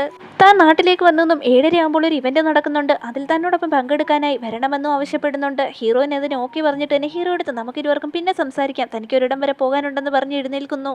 പെട്ടെന്ന് തന്നെ അവനവട്ടെ ഹീറോയിനെ ചേർത്ത് പിടിച്ചിട്ട് എന്നെയും കൂടി കൂട്ടിക്കൊണ്ടുപോകും, ഞാൻ TV-യിലൊക്കെ കണ്ടിട്ടുണ്ട്, എല്ലാവരും ഇങ്ങനെയുള്ള ഫംഗ്ഷൻസിന് കപ്പിൾസ് ആയിട്ടാണ് പോകുന്നത്, അതൊന്നും പറ്റില്ല, നിനക്കവിടെ പ്രത്യേകിച്ച് ഒരു ജോലിയില്ല, അവിടെ മുഴുവനും ഹ്യൂമൻസ് ആണെന്ന് തന്നെ ഹീറോയിനും വ്യക്തമാക്കുന്നുണ്ട്. ഇത് കേട്ട് അവന് വിഷമമാവുന്നുണ്ട്. അവന്റെ മുഖം മാറിയത് കണ്ടിട്ട് തന്നെ ഹീറോയിൻ ആവട്ടെ, നിന്നെ കൂടെ കൊണ്ടുപോകാത്തത് കൊണ്ട് തന്നെ നിന്നെ അത് വിഷമിപ്പിച്ചില്ലേ, അതുകൊണ്ട് നിന്റെ ഒരു വിഷ് ഞാൻ ഗ്രാൻഡ് ചെയ്ത് തരാമെന്ന് തന്നെ പറയുന്നുണ്ട്. എന്താണ് നിന്റെ ആവശ്യമെന്ന് ചോദിക്കുമ്പോൾ അവനാവട്ടെ, അത് ഇനി മുതൽ നിന്റെ മീൽസ് എല്ലാം താൻ തന്നെ പ്രിപ്പയർ ചെയ്തോട്ടെ എന്ന് അവൻ ചോദിക്കുന്നുണ്ട്. ഈ ഒരു ചെറിയ ആഗ്രഹം മാത്രമേ നിനക്കുള്ളൂ, ശരി, ഇനി മുതൽ നീ തന്നെ എനിക്ക് മീൽസ് ഒക്കെ പ്രിപ്പയർ ചെയ്ത് തന്നാൽ മതി എന്ന് തന്നെ ഹീറോയിൻ ചിരിച്ചുകൊണ്ട് പറയുന്നുണ്ട്. ഇങ്ങനെയൊക്കെ ഇവർ സംസാരിച്ചുകൊണ്ടിരിക്കുന്നത് വെളിയിലൊരു ഡ്രോൺ ക്യാമറ ഉപയോഗിച്ച് തന്നെ ആരോ നിരീക്ഷിക്കുന്നുണ്ടെന്ന് ഹീറോയിന് വ്യക്തമാവുന്നു. ആരോ തന്റെ മേലിൽ സ്പൈ വർക്ക് ചെയ്യുന്നുണ്ടെന്ന് തന്നെ അവൾക്ക് മനസ്സിലാവുന്നുണ്ട്. പിന്നീട് അവൾ ആ ഇവന്റിന് അവളുടെ ഫ്രണ്ടിനെ മീറ്റ് ചെയ്യാനായി പോകുന്നുണ്ട്. ഫ്രണ്ടിൻ്റെ അടുത്ത് ഒരു ക്യാമറ അവളെ നിരീക്ഷിക്കുന്നതിനെ കുറിച്ച് അവൾ പറഞ്ഞിട്ടുണ്ടായിരുന്നു. അതുകൊണ്ട് തന്നെ ഫ്രണ്ട് ആവട്ടെ, നിന്റെ ബോസ് ആയിരിക്കുമോ നിന്നെ നിരീക്ഷിക്കുന്നതെന്ന് ചോദിക്കുന്നുണ്ട്. അതിനെന്തായാലും സാധ്യതയില്ല, ഞാൻ അവിടെ നിന്ന് എപ്പോഴും റിസൈൻ ചെയ്ത് കഴിഞ്ഞു, ഇനി ആര് തന്നെയായാലും തനിക്ക് യാതൊരു പ്രശ്നവും ഇല്ലാന്ന് തന്നെ ഹീറോയിൻ വ്യക്തമാക്കുന്നു. നീ ജോലി ഉപേക്ഷിച്ചു, അതെന്തായാലും നന്നായി. ഞാനാണെങ്കിൽ എനിക്ക് പെറ്റായിട്ടൊരു താറാവിനെ നിർമ്മിച്ചുകൊണ്ടിരിക്കുകയാണ്, അതിനൊരു കോഡിങ് തയ്യാറാക്കി തരാമോ എന്ന് ചോദിക്കുന്നുണ്ട്. അതിന് ഹീറോയിൻ ആവട്ടെ, എന്തിനാ പെറ്റായിട്ട് താറാവിനെയൊക്കെ നിർമ്മിക്കുന്നതെന്ന് ചോദിക്കുമ്പോൾ തന്നെയായിരുന്നു അവിടെ ഒരു ന്യൂസ് പൊക്കോണ്ടിരുന്നത്. ന്യൂസിൽ എന്താണ് പറയുന്നതെന്ന് വെച്ചാൽ ബ്ലാക്ക് മാർക്കറ്റിൽ ഒരു ഡ്രഗ് ഇറങ്ങിയിട്ടുണ്ട്, അതാണെങ്കിൽ ഹ്യൂമൻസിനെ വല്ലാതെ അഫക്റ്റ് ചെയ്യുന്നുണ്ട്. ഇതിന്റെ പിന്നിലുള്ള വ്യക്തിയാവട്ടെ ഹീറോയിനും അവളുടെ ഫ്രണ്ടിനും അറിയാമായിരുന്നു. അയാളാണ് ഇത്തരത്തിലുള്ള ഇല്ലീഗൽ ബിസിനസ് ഒക്കെ ചെയ്യുന്നതെന്ന് അവരിരുവരും കൂടെ പറയുകയും ചെയ്യുന്നുണ്ട്. അയാളെ പറ്റി പറഞ്ഞുകൊണ്ടിരുന്നപ്പോൾ തന്നെ പഴയൊരു ഇൻസിഡന്റ് ഹീറോയിന്റെ മനസ്സിലേക്ക് കടന്നു വരുന്നുണ്ട്. മീഡിയാസിന്റെ മുമ്പിൽ തന്നെ എന്തോ ഒരു ഇന്റർവ്യൂ അയാൾ കൊടുത്തുകൊണ്ടിരുന്നപ്പോൾ ഹീറോയിനെ ആവട്ടെ അവന്റെ കരണം നോക്കി ഒരു അടി കൊടുത്തിട്ടുണ്ടായിരുന്നു. അന്നും ഇതുപോലെ എന്തോ ഇല്ലീഗൽ ബിസിനസ് ചെയ്തതിന്റെ പേരിലായിരുന്നു അവൾ അവനെ തല്ലിയത്. അപ്പോഴേക്കും അവർക്ക് ഡ്രിങ്ക്സ് സെർവ് ചെയ്യാൻ അവിടെ ആൾ വന്നിട്ടുണ്ടായിരുന്നു. ഹീറോയിൻ അവിടെ ഡ്രിങ്ക്സ് കുടിച്ചും തുടങ്ങി. എന്നാൽ ഹീറോയിന്റെ ഫ്രണ്ട് ഗ്ലാസ് വായിലേക്ക് വെച്ചപ്പോഴത്തേക്കും അവളുടെ പെറ്റാക്കാൻ വേണ്ടി നിർമ്മിച്ചുകൊണ്ടിരുന്ന താറാവുണ്ടല്ലോ, ആ റോബോട്ടിന് എന്തോ തകരാറുകൾ സംഭവിച്ചു എന്ന് പറഞ്ഞ് ആരോ വിളിക്കുന്നുണ്ട്. തുടർന്ന് ആ പെൺകുട്ടിയാവട്ടെ ഹീറോയിനോട് യാത്ര പറഞ്ഞ് അവിടെ നിന്ന് ഇറങ്ങുന്നു. നീ എന്തായാലും പോവുകയല്ലേ, ഞാനും ഈ ഒരു ഡ്രിങ്ക്സ് കുടിച്ചിട്ട് മടങ്ങുകയാണെന്ന് പറഞ്ഞുകൊണ്ട് തന്നെ ഹീറോയിനും അത് മുഴുവൻ കുടിക്കുന്നുണ്ട്. ഇതേസമയം തന്നെ അവളുടെ എക്സ് ബോയ് ഫ്രണ്ടും അവളെ വീക്ഷിക്കുന്നുണ്ടായിരുന്നു. ആ ഡ്രിങ്ക്സിലാവട്ടെ ഡ്രഗ്സ് കലർത്തിയിരുന്നു എന്ന് തോന്നുന്നു. അത് ഉള്ളിൽ ചെന്നപ്പോൾ തന്നെ ഹീറോയിന് ബോധക്ഷയം അനുഭവപ്പെടുന്നുണ്ട്. പെട്ടെന്ന് തന്നെ അവൾ ധൃതിയിൽ അവിടെ വിട്ട് പോകാനായി തുടങ്ങുന്നുണ്ടെങ്കിലും നിനക്ക് എന്ത് സംഭവിച്ചു, നിന്റെ ഉള്ളിൽ ഡ്രഗ്സ് ചെന്നിട്ടുണ്ടെന്ന് പറഞ്ഞ് തന്നെ അവളുടെ എക്സ് ബോയ് ഫ്രണ്ട് അവളെ വീട്ടിലേക്ക് കൊണ്ടുപോകാന്ന് പറഞ്ഞ് പിടിച്ചെഴുന്നേൽപ്പിക്കാൻ തുടങ്ങുന്നുണ്ടെങ്കിലും അതേസമയം ഹീറോ അവിടേക്ക് എത്തുന്നുണ്ട്. എക്സ് ബോയ് ഫ്രണ്ടിനെ പിടിച്ച് തള്ളിവിട്ടിട്ട് തന്നെ ഹീറോ അവളെ ചേർത്ത് പിടിക്കുന്നുണ്ട്. അവൾക്ക് ഇങ്ങനെ ഒരു ബോധക്ഷയം അനുഭവപ്പെട്ടപ്പോൾ തന്നെ അവളാവട്ടെ ഹീറോയെ വിളിച്ച് അവളുള്ള സ്ഥലത്തിന്റെ അഡ്രസ്സ് നൽകിയിരുന്നു. അവനൊരു റോബോട്ട് ആയതുകൊണ്ട് തന്നെ അവിടേക്ക് എത്താൻ അവൻ അധിക സമയമൊന്നും വേണ്ടല്ലോ. അവൾ എൻ്റെ ഗേൾഫ്രണ്ടാണ്, അവളുടെ കാര്യം ഞാൻ നോക്കിക്കോളാം എന്ന് അവളുടെ എക്സ് ബോയ് ഫ്രണ്ട് പറയുന്നുണ്ടെങ്കിലും ഹീറോ ആവട്ടെ അതൊന്നും വേണ്ട, ഞാൻ തന്നെ അവളെ നോക്കിക്കോളാം എന്ന് പറയുന്നു. തുടർന്ന് ഹീറോയിനും ഇത് ഞങ്ങൾ തന്നെ കൈകാര്യം ചെയ്തോളാം, നിങ്ങളിതിൽ ഇടപെടണ്ട എന്ന് പറയുന്നുണ്ട്. തുടർന്ന് ഹീറോ ആവട്ടെ അവളെ എടുത്തുകൊണ്ട് തന്നെ അവിടെ നിന്ന് കാറിലേക്ക് പോകുന്നു. കാറിലേക്ക് കയറാൻ നേരമായിരുന്നു അവൾ ഹീറോ എടുത്ത് പറഞ്ഞത് തൻ്റെ ഉള്ളിൽ ആരോ ഡ്രഗ്സ് കടത്തി വിട്ടിട്ടുണ്ട്, ഇനി തനിക്ക് കൺട്രോൾ ചെയ്യാൻ സാധിക്കില്ല എന്ന് പറഞ്ഞു തന്നെ അവളെ ഹീറോയും പിടിച്ച് കാറിലേക്ക് കയറുന്നുണ്ട്. തുടർന്ന് അവളാവട്ടെ നിനക്ക് ഫസ്റ്റ് സ്റ്റെപ്പ് എടുക്കാൻ സാധിക്കുമോ, ഇന്റൻസ് ആയി തന്നെ ചെയ്യാൻ സാധിക്കുമോ, തനിക്ക് കൺട്രോൾ ചെയ്യാൻ സാധിക്കുന്നില്ല എന്ന് തന്നെ പറയുന്നുണ്ട്. ഒരു റോബോട്ട് എന്ന നിലയിൽ തനിക്ക് 3 റൂൾസ് ആണുള്ളത്, ആ സ്ഥിതിക്ക് കമാൻഡ് കിട്ടാതെ തന്നെ തനിക്കൊന്നും ചെയ്യാൻ സാധിക്കില്ല എന്ന് തന്നെ അവൻ പറയുന്നുണ്ട്. ഞാൻ തന്നെ അലോ ചെയ്യുകയാണ് എന്നോടൊപ്പം ഇന്റിമേറ്റ് ആയിരിക്കാൻ, നീ അത് ആക്ടിവേറ്റ് ചെയ്യുന്നു തന്നെ പറയുമ്പോൾ ഹീറോ ആവട്ടെ അവളെ കിസ് ചെയ്യുന്നുണ്ട്. അങ്ങനെ കിസ് ചെയ്യുന്ന സമയത്ത് ഹീറോയ്ക്ക് അതികഠിനമായ വേദന അനുഭവപ്പെടുന്നുണ്ട്. വേറൊന്നും കൊണ്ടല്ല, ഹീറോയെ പ്രോഗ്രാം ചെയ്തിരുന്ന സമയത്ത് പ്രോഗ്രാമിലെ ബഗ്ഗുകൾ ഉണ്ടായിരുന്നു. അതുകൊണ്ട് തന്നെ അവൻ എക്സൈറ്റഡ് ആയിരിക്കുന്ന സമയത്തും ഇന്റിമേറ്റ് ആയിരിക്കുന്ന സമയത്തും അതികഠിനമായ വേദന തന്നെ അവൻ അനുഭവിക്കേണ്ടി വരുന്നു. ഹീറോയിൻ ചിപ്പ് അവൻ്റെ ഉള്ളിൽ ഇൻസ്റ്റാൾ ചെയ്തിട്ട് പോലും അവന് വേദന അനുഭവിക്കേണ്ടി വരുന്നു. എന്നിരുന്നാലും അവൻ്റെ സിറ്റുവേഷൻ മനസ്സിലാക്കിയിട്ടായിരിക്കണം. വേണ്ട, നിനക്കിത് വളരെ പെയിൻഫുൾ ആയിരിക്കുമെന്ന് തന്നെ അവൾ ഓർമ്മപ്പെടുത്തുന്നുണ്ട്. നിനക്ക് യഥാർത്ഥ സ്നേഹവും പ്രണയവും സന്തോഷവും നൽകേണ്ടതാണ് എൻ്റെ കടമ. നിനക്ക് വേണ്ടി എന്ത് വേദനയും സഹിക്കാൻ താൻ തയ്യാറാണെന്ന് തന്നെ ഹീറോ വ്യക്തമാക്കുന്നു. തുടർന്ന് ആ ഒരു ദിവസം അവർ ഇന്റിമേറ്റ് ആയിരിക്കുകയും ചെയ്യുന്നുണ്ട്. പിറ്റേ ദിവസം അവൾ എപ്പോൾ എഴുന്നേക്കുമെന്ന് കരുതിക്കൊണ്ട് തന്നെ വളരെയധികം ആഗ്രഹത്തോടെ തന്നെ അവൻ അവളെ നോക്കിക്കൊണ്ടിരിക്കുന്നുണ്ട്. ബ്രേക്ക്ഫാസ്റ്റിന് വേണ്ടിയിട്ട് അവൾക്ക് അടുത്ത് തന്നെ ആപ്പിൾ പൈ വരെ അവൻ തയ്യാറാക്കി വെച്ചിട്ടുണ്ടായിരുന്നു. അവൾ എഴുന്നേറ്റപ്പോൾ തന്നെ ഒരു ഗ്ലാസ് വെള്ളവും എടുത്തു വെച്ചിട്ട് നിനക്കിപ്പോൾ എങ്ങനെയുണ്ടെന്ന് തന്നെ അവൻ ചോദിക്കുന്നു. തനിക്ക് ശരീരത്തിനൊക്കെ നല്ല വേദനയുണ്ടെന്ന് അവൾ പറയുമ്പോൾ തന്നെ കഴിഞ്ഞ ദിവസം നടന്ന കാര്യങ്ങൾ കൊണ്ടാണ് നിനക്ക് ഇങ്ങനെ വേദന അനുഭവപ്പെടുന്നത്. ഇന്നലത്തെ എല്ലാ ഡേറ്റയും ഞാൻ കളക്ട് ചെയ്ത് വെച്ചിട്ടുണ്ട്. അതുകൊണ്ട് തന്നെ അടുത്ത പ്രാവശ്യം പെർഫോം ചെയ്യുമ്പോൾ തീർച്ചയായും ബെറ്ററായി തന്നെ ചെയ്യാമെന്ന് അവൻ ചാടിക്കയറി പറയുന്നുണ്ട്. ഇത് കേട്ടയുടനെ തന്നെ അവളാവട്ടെ അവന്റെ വാപ്പൊത്തിയിട്ട് ഇനിയൊരു നെക്സ്റ്റ് ടൈം ഒന്നും ഉണ്ടാവില്ല, ഇത് തന്നെ ഒരു എമർജൻസി സിറ്റുവേഷനിൽ സംഭവിച്ചു പോയതെന്ന് പറയുമ്പോൾ തന്നെ ഹീറോയ്ക്ക് വല്ലാതെ വിഷമാവുന്നുണ്ട്. അവന്റെ മുഖത്ത് ആ വിഷമം അറിയാനുമുണ്ട്. ഡീഹൈഡ്രേഷൻ തടയാൻ വേണ്ടിയിട്ട് തന്നെ ഇലക്ട്രോലൈറ്റ് വെള്ളം എപ്പോഴും കുടിക്കണമെന്ന് തന്നെ അവൾ അവനെ ഓർമ്മപ്പെടുത്തുന്നുണ്ട്. ഞാൻ നിറയെ കുടിക്കുന്നുണ്ട്, അതുപോലെ നിനക്കും വൈറ്റമിൻസ് ആവശ്യമല്ലേ, അതിന് വേണ്ടിയിട്ട് ഞാൻ ബ്രേക്ക്ഫാസ്റ്റ് തയ്യാറാക്കി കൊണ്ടുവന്നിട്ടുണ്ടെന്ന് പറഞ്ഞ് ആപ്പിൾ പൈ അവളുടെ മുമ്പിലേക്ക് അവൻ നീക്കി വെക്കുന്നുണ്ട്. ആപ്പിൾ പൈ എനിക്ക് ഇഷ്ടമാണെന്ന് നിനക്ക് എങ്ങനെ അറിയാമെന്ന് അവൾ സംശയത്തോടെ ചോദിക്കുമ്പോൾ അതൊക്കെ എനിക്ക് അറിയാമെന്ന് തന്നെ അവൻ ചിരിച്ചുകൊണ്ട് മറുപടി നൽകുന്നുണ്ട്. അവൻ്റെ മുഖത്തുനിന്ന് അവൾ കണ്ണെടുക്കാതെ നോക്കിക്കൊണ്ടിരിക്കുന്ന കണ്ടിട്ട് തന്നെ എന്താണ് നീ നോക്കുന്നതെന്ന് തന്നെ ഹീറോ ചോദിക്കുന്നുണ്ട്. നിന്റെ കണ്ണുകളാണ്, അതെനിക്ക് വളരെ ഫെമിലിയർ ആയി തോന്നുന്നു എന്ന് തന്നെ അവൾ പറയുന്നുണ്ട്. അതിനുശേഷം ഹീറോയിനും കൂടി ഹോസ്പിറ്റലിലേക്ക് പോകുന്നുണ്ട്. അവളുടെ ഉള്ളിൽ ഏതുതരം ഡ്രഗാണ് ഡ്രിങ്ക്സിലൂടെ ശരീരത്തിലേക്ക് എത്തിയെന്ന് അറിയണ്ടേ. കഴിഞ്ഞ ദിവസം ന്യൂസിൽ പറഞ്ഞ ആ ഡ്രഗ് തന്നെയാണോ എന്ന് അറിയാൻ വേണ്ടിയിട്ടാണ് ഹീറോയിൻ പോയത്. എന്തായാലും ഇത് അതായിരുന്നില്ല, അതിലും വീര്യം കറഞ്ഞ ഒരു ഡ്രഗ് തന്നെയായിരുന്നു. 40% ഇപ്പോഴും അവളുടെ ശരീരത്തിൽ ആ ഡ്രഗ് ഉണ്ട്. ഇതുമൂലം തന്നെ ഡ്രഗ് എപ്പോഴും വേണമെങ്കിലും ആക്ടിവേറ്റ് ആവാം. പാർട്ട്ണറെ എപ്പോഴും തന്നെ കൂടെ തന്നെ നിർത്തിക്കൊള്ളാനും ഡോക്ടർ ഓർമ്മപ്പെടുത്തുന്നുണ്ട്. ഇനി എന്ത് ചെയ്യുന്ന ആലോചിച്ചുകൊണ്ട് തന്നെയാണ് അവിടെ നമ്മൾ പുറത്തേക്ക് വന്നത്. എല്ലാം ഓക്കെ ആണോ എന്ന് ചോദിച്ചുകൊണ്ട് ഹീറോ കൈയെടുത്ത് കാണിക്കുന്നുണ്ട്. തുടർന്ന് അവളുടെ കയ്യിൽ നിന്ന് റിപ്പോർട്ട് വാങ്ങാൻ നോക്കുന്നുണ്ടെങ്കിലും അതവൾ കൊടുത്തില്ല. താനിപ്പോൾ നോർമലാണെന്നും തനിക്ക് യാതൊരു പ്രശ്നവുമില്ല എന്നും അവൾ പറയുന്നുണ്ട്. എനിക്കെന്തായാലും ഫുഡ് പ്രിപ്പയർ ചെയ്ത് തരാമെന്നല്ലേ പറഞ്ഞത്, ആദ്യം നമുക്ക് ഗ്രോസറി വാങ്ങാൻ പോയിട്ട് വീട്ടിലേക്ക് പോകാമെന്ന് പറയുന്നുണ്ട്. ഹീറോ ആവട്ടെ അവൾക്ക് ഇഷ്ടപ്പെട്ട ഇൻഗ്രീഡിയൻസ് തന്നെയായിരുന്നു ഗ്രോസറിയിൽ നിന്ന് വാങ്ങിയിട്ടുണ്ടായിരുന്നത്. ഇതൊക്കെ നിനക്കെങ്ങനെ അറിയാമെന്ന് തന്നെ അവൾ സംശയത്തോടെ അവൻ്റെ അടുത്ത് ചോദിക്കുകയും ചെയ്യുന്നുണ്ട്. അതിനവൻ മറുപടിയൊന്നും പറഞ്ഞില്ലെങ്കിലും അവൻ ഫ്രീ ആയിരിക്കുന്ന ടൈമിലെല്ലാം ഹീറോയിൻ്റെ ഇഷ്ടങ്ങളെക്കുറിച്ച് റിസർച്ച് ചെയ്യുമായിരുന്നു. തുടർന്ന് അവിടെ ഒരു ഷോപ്പിൽ ഇലക്ട്രോലൈറ്റ് വാട്ടർ ഇരിക്കുന്നവൾ ശ്രദ്ധിക്കുന്നുണ്ട്. അവളൊരു റിങ് അവൻ്റെ കയ്യിലേക്ക് കൊടുത്തിട്ട് ഇതിൽ ഞാൻ തൻ്റെ ഫിംഗർ പ്രിന്റ് ആഡ് ചെയ്തിട്ടുണ്ടെന്നും നീ ഇത് കൊണ്ടുചെന്ന് സ്കാൻ ചെയ്താൽ മതി, തനിയെ പേ ആവുമെന്നും പറയുന്നുണ്ട്. തുടർന്ന് ഹീറോ തന്നെ സ്കാൻ ചെയ്യുകയും ഇലക്ട്രോലൈറ്റ് വാട്ടർ വാങ്ങുകയും ചെയ്യുന്നുണ്ട്. അവനിതൊക്കെ വളരെയധികം കൗതുകത്തോടെ തന്നെയാണ് ചെയ്തതും. അന്ന് നൈറ്റ് ഹീറോയിൻ ആവട്ടെ ബുക്കൊക്കെ വായിച്ചിട്ട് ഷെൽഫിൽ കൊണ്ടുചെന്ന് വെക്കുന്നുണ്ട്. അതേസമയം തന്നെ അവളുടെ ഉള്ളിലുള്ള ഡ്രഗ് ആവട്ടെ ആക്ടിവേറ്റ് ആവുന്നുണ്ട്. വീഴാൻ പോയ അവളെ ഹീറോ ആവട്ടെ താങ്ങിയെടുത്ത് ബെഡിലേക്ക് കൊണ്ടുവന്ന് കിടത്തുന്നുണ്ട്. ഹീറോ ആവട്ടെ അവളെ കിസ് ചെയ്യുന്നുണ്ട്. അവളാവട്ടെ അതിനെ എതിർക്കുന്നുണ്ടെങ്കിൽ പോലും ഹീറോ ഒന്നും മൈൻഡ് ചെയ്യുന്ന മട്ടില്ലായിരുന്നു. ഡ്രഗ് അവളുടെ ഉള്ളിൽ ഇഫക്റ്റീവ് ആയതുകൊണ്ട് തന്നെ അവൾക്ക് പിന്നീട് അവനെ എതിർക്കാനും സാധിച്ചില്ല. അന്നൊരു നൈറ്റ് അവർ ഒരുമിച്ച് സ്പെൻഡ് ചെയ്യുകയും ചെയ്യുന്നു. പിറ്റേ ദിവസം എഴുന്നേറ്റപ്പോൾ ഹീറോയെ അടുത്ത് കാണാത്തത് കൊണ്ട് തന്നെ അവനെ തിരക്കി അവളെ പോകുന്നുണ്ട്. നോക്കിയപ്പോൾ കിച്ചണിൽ അവൻ ഫുഡ് പ്രിപ്പയർ ചെയ്യുകയായിരുന്നു. മറ്റുള്ള റോബോട്ടുകളെ പോലെയല്ല ഇവൻ തീർത്തും വ്യത്യസ്തനാണ്. ഇവൻ ശ്വാസം എടുക്കുന്നത് പോലും എനിക്ക് മനസ്സിലാക്കാൻ സാധിക്കുന്നുണ്ട്. ഹൃദയമിടിപ്പുണ്ട്. ഇവനും ഹ്യൂമൻസിനും തമ്മിൽ യാതൊരു വ്യത്യാസവുമില്ല. എങ്ങനെ ഇത് സംഭവ്യമാവുമെന്ന് തന്നെ അവള് സംശയത്തോടെ വിചാരിക്കുന്നുണ്ട്. പെട്ടെന്ന് തന്നെ ഹീറോ തിരിഞ്ഞു നോക്കുന്നുണ്ട്. ആ എഴുന്നേറ്റോ, കഴിഞ്ഞ ദിവസം രാത്രി എന്ന് പറഞ്ഞു തുടങ്ങിയപ്പോൾ തന്നെ ഹീറോയിൻ ആവട്ടെ അതിനെപ്പറ്റി ഒന്നും പറയണ്ട. ശരി എങ്കിൽ പിന്നെ ഞാൻ നിങ്ങൾക്ക് വേണ്ടി ബ്രേക്ക്ഫാസ്റ്റ് തയ്യാറാക്കി വെച്ചിട്ടുണ്ട്, അതൊന്ന് കഴിച്ചു നോക്കെന്ന് പറഞ്ഞ് അവളുടെ അടുത്തേക്ക് അവൻ ബ്രേക്ക്ഫാസ്റ്റ് എടുത്തു വെക്കുന്നുണ്ട്. അത് കഴിച്ചു നോക്കിയിട്ട് തന്നെ അവൾ പറയുന്നുണ്ട്, ഇത് നല്ല ടേസ്റ്റ് ഉണ്ട്, എനിക്ക് ഒരുപാട് ഇഷ്ടമായി. ഞാനിനി ലൈബ്രറി വരെ ഒന്ന് പോവുകയാണ്. എൻ്റെ ഉള്ളിൽ ഏത് തരത്തിലുള്ള ഡ്രഗാണ് ഉള്ളതെന്നൊന്ന് റിസർച്ച് ചെയ്യണമെന്ന് അവൾ പറയുന്നുണ്ട്. നിനക്കാണെങ്കിൽ എന്തെങ്കിലും ഇൻഫോർമേഷൻസ് കളക്ട് ചെയ്യണമെന്നുണ്ടെങ്കിൽ അത് ഡേറ്റാ സെന്ററിൽ കാണും. പക്ഷേ ഹ്യൂമൻസിന് അങ്ങനെയല്ല, അവർക്ക് ബുക്സ് റിഫർ ചെയ്യണം. ബുക്സിലായിരിക്കും എല്ലാ ഡീറ്റെയിൽസും ഉണ്ടായിരിക്കുകയോ. അങ്ങനെ ഒരുപാട് ബുക്സുകൾ ചേരുന്ന ആ സ്ഥലത്തിന് പറയുന്ന പേര് ലൈബ്രറി എന്നാണെന്ന് അവൾ പറയുന്നുണ്ട്. ഇത് കേട്ടയുടനെ തന്നെ അവനെ അവിടെ ചാടിക്കേറി ഞാനും കൂടെ വരട്ടെ എന്ന് ചോദിക്കുന്നുണ്ട്. അതൊന്നും പറ്റില്ല, എനിക്ക് ഇത് കഴിഞ്ഞിട്ട് മറ്റു ചില ജോലികളും ഉണ്ടെന്ന് അവൾ പറയുന്നുണ്ട്.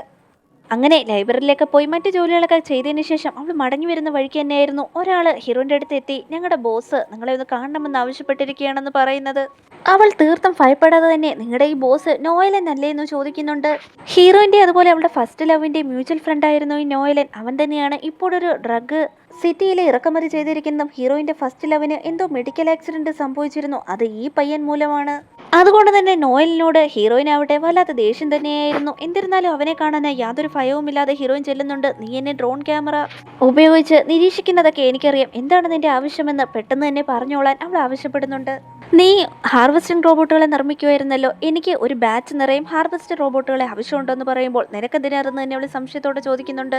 എനിക്ക് ഇതിൻ്റെ ആവശ്യമുണ്ടായിരുന്നു, ഞാൻ കുറച്ച് ഡ്രഗ്സുകൾ പ്രിപ്പയർ ചെയ്യുന്നുണ്ട്, അതിൻ്റെ സഹായത്തിന് വേണ്ടിയിട്ടാണെന്ന് തന്നെ അവൻ വ്യക്തമാക്കുന്നു. ഓ, അപ്പോൾ ഈ റെഡിയോ എന്ന് പറയുന്ന പുതിയ ഡ്രഗും നീ തന്നെയല്ലേ നിർമ്മിച്ചത്? നീ ഒരു മെഡിക്കൽ സ്റ്റുഡൻ്റ് ആണ്, നിന്റെ ധർമ്മം എന്ന് പറയുന്നത് തന്നെ ഹ്യൂമൻസിനെ സേവ് ചെയ്യുന്നതാണ്. എപ്പോൾ മുതലാണ് നീ ഇങ്ങനെ ഒരു ഇല്ലീഗൽ ബിസിനസ് സ്റ്റാർട്ട് ചെയ്തതെന്ന് അവൾ ചോദിക്കുന്നുണ്ട്. എല്ലാവരും പണത്തിന് വേണ്ടി മാറും, അതുപോലെ തന്നെ തനിക്കും പണത്തിൻ്റെ ആവശ്യമുണ്ട്, എല്ലാവരും എല്ലാ ടൈമിലും ഒരുപോലെ ആയിരിക്കില്ലല്ലോ എന്നും അവൻ പറയുന്നുണ്ട്. അപ്പോൾ നീ ഹാർവെസ്റ്റിംഗ് റോബോട്ട് ചെയ്യാൻ മറ്റാരെങ്കിലും കണ്ടുപിടിച്ചോ എന്ന് പറഞ്ഞിട്ട് തന്നെ ഹീറോയിൻ അവിടെ നിന്ന് ദേഷ്യത്തോടെ പോകാൻ തുടങ്ങുന്നുണ്ടെങ്കിലും റോബോട്ടുകളെ നിർമ്മിക്കാൻ നീ എന്നെ സഹായിക്കുന്നില്ല എന്നുണ്ടെങ്കിൽ ഈ ഡ്രിങ്ക്സ് നീ കുടിക്കുക, ഇതിൽ 2 മരുന്നുകൾ കലർന്നിട്ടുണ്ട്, ഇത് നിനക്ക് ടോളറേറ്റ് ചെയ്യാൻ പറ്റുമെന്ന് ഞാനൊന്ന് നോക്കട്ടെ എന്ന് പറയുമ്പോൾ തന്നെ ഹീറോയിൻ അത് വാങ്ങി കുടിച്ചിട്ട് അവിടെ നിന്ന് പോകുന്നുണ്ട്. അതേസമയം തന്നെ അവൻ്റെ അസിസ്റ്റൻ്റായ പെൺകുട്ടി അവനോട് ചോദിക്കുകയും ചെയ്യുന്നുണ്ട്, സിംറ്റംസ് ഒക്കെ റിലീഫ് ചെയ്യാനുള്ള മരുന്നല്ലേ നിങ്ങൾ അവർക്ക് നൽകിയത്, അത് നേരെയും കൊടുത്തിരുന്നെങ്കിൽ നിങ്ങൾ ഇത്രയും മോശക്കാരനായിട്ട് ആ പെൺകുട്ടി കാണുമായിരുന്നു എന്ന് ചോദിക്കുമ്പോൾ എല്ലാ കാര്യങ്ങളും തുറന്നു പറഞ്ഞ് അവളുടെ കയ്യിലേക്ക് ആ മെഡിസിൻ കൊടുക്കുകയാണെന്നുണ്ടെങ്കിൽ തീർച്ചയായും അവളത് വാങ്ങില്ല. കാരണം അത്രത്തോളം അവൾ എന്നെ വെറുക്കുന്നുണ്ട്. ഇപ്പോഴേക്കും നമുക്ക് വേണ്ടത് അവളുടെ ഉള്ളിലെ ഡ്രഗ്സിന്റെ വീര്യം കുറയ്ക്കുക എന്നത് മാത്രമാണ്. ഈ നോയല് നല്ലവനാണോ മോശക്കാരനാണോ എന്നൊക്കെ നമുക്ക് പതിയെ പതിയെ മനസ്സിലാവും. ഹീറോയിൻ അവിടെ ഒരു സ്ഥലത്തേക്ക് തനിച്ച് ചെന്നിരുന്നിട്ട് പഴയ കാര്യങ്ങളൊക്കെ ഓർത്തെടുക്കുന്നുണ്ട്. ഈ നോയൽ കാരണം അവളുടെ ഫസ്റ്റ് ലവിന് അപകടം സംഭവിച്ചതും അവൾ ഈ നോയലിന്റെ കരണത്തടിച്ചതുമൊക്കെ അവൾ വല്ലാതെ ഫീൽ ചെയ്തിരിക്കുമ്പോൾ തന്നെയായിരുന്നു ഹീറോയും അവിടേക്ക് വന്നത്. നീ എങ്ങനെയാണ് ഡ്രൈവ് ചെയ്തു വന്നത്? കുഴപ്പമൊന്നും പറ്റിയില്ലല്ലോ എന്ന് ചോദിക്കുമ്പോൾ നിനക്ക് വിഷമമുണ്ടെങ്കിൽ നീ എന്തിനാ ഇങ്ങനെ ചിരിക്കുന്നത്? ആരുടെ മുമ്പിലാണ് നിന്റെ വിഷമം നീ മറച്ചു പിടിക്കാൻ നോക്കുന്നതെന്ന് ചോദിക്കുമ്പോൾ തന്നെ ഹീറോയിൻ ആവട്ടെ വല്ലാതെ ഫീൽ ചെയ്തവന്റെ തോളിലേക്ക് ചായുന്നുണ്ട്.